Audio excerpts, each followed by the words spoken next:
Joyce Gerber, thank you so much for being with us. And I know that our colleague, Mr. Ryan, wanted to be with you, and he had to go off to his next hearing. But thank you for being with us. And if you'd like to share your story of your son, Zach. My son is also named Zach, so I'm bonded to you in this.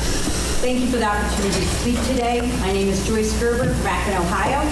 And today I would like to share with you my experience, strength, and hope in regards to addiction.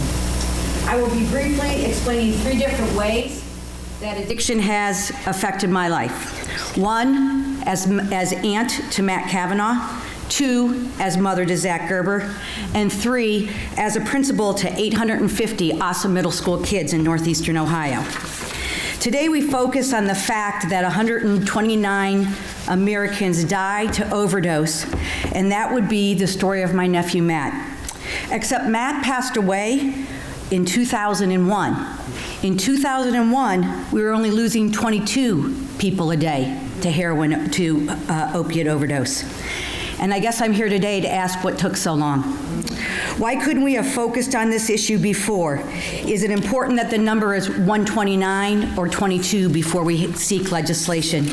Matt was a great kid, great young man. He was an altar boy at church, played soccer, didn't have any of the markers except he suffered from depression. He began self-medicating with pot and progressed from there. Matt was in and out of treatment centers multiple times, but back in the 1990s, treatment wasn't readily available for young adults, and an adult treatment model was applied to a teenager, and it just wasn't a good fit. At times Matt was clean and sober. He would try to fit in with his peers. But once again, there were no recovery high schools. There were no college recovery programs. So he would relapse. He didn't have a peer group. Matt wanted to be normal, but the drugs beckoned to him and would not release him. As the support system for Matt's mom and dad, we knew very little, as the stigma associated with addiction was terrible in the late 1990s. Although this stigma continues today, it has been lessened, but not nearly enough. As I said, Matt lost his battle on May 3rd, 2001 in a drug house with no family around. No one would call 911. They just left him to die. The friends Matt was partying with stole everything from him and left him. Matt was found with nothing but a backpack, which contained a stack of encouragement cards that the family had sent him when he was in his last rehab. The blessing that I felt came from Matt's death, I thought would be passed on to his cousins as they lived a life of sobriety, but it was not the case. Matt's cousin, my son Zach, also became an addict. At 18, he pushed his way into the garage door and broke the glass, severing his hand, and it was on a Friday, and they couldn't operate on him till Monday, so they put him on painkillers throughout the weekend and then after surgery, and that was the beginning. Drug addicts, as smart as they are, Zach applied for college, received student loans, went the first week, dropped out, and the refund check was sent to him.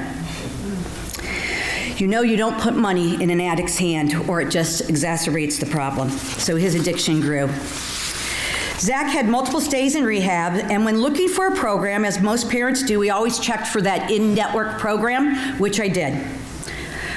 Probably it was the pivotal thing I was looking for because I was naive at the time. So I found an in-network rehab, but it was an out-of-network lab.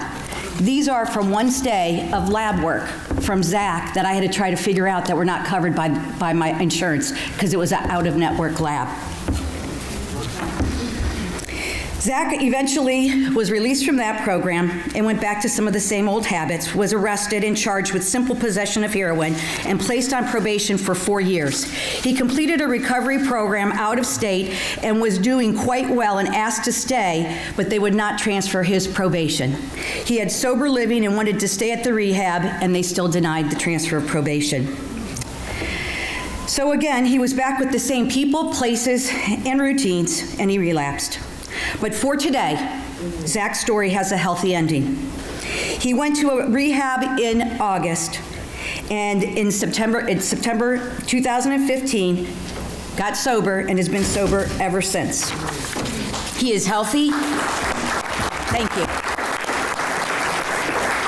He is healthy and happy and continues to work on his recovery, but a felony on his record has made it difficult for him to secure a good job. As proud as I am of Zach, he frequently tells me that his recovery is not viewed as an accomplishment by any employer or any other members of society, just by you moms. He thinks we're the only ones that are proud of them.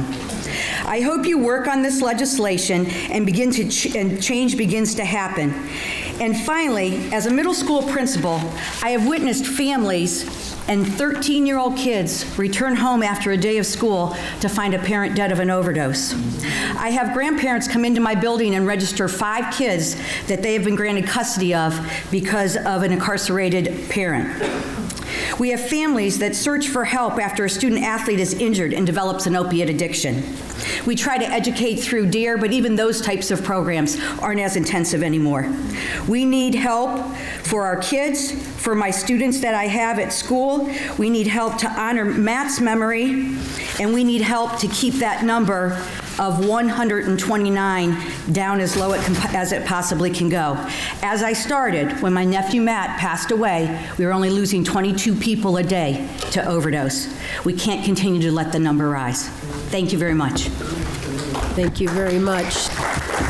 And thank you for sharing both Matt and Zach's story. And I know in terms of the schools, thank you for the work that you do to try to help support these young children, because it's really harmful throughout our community.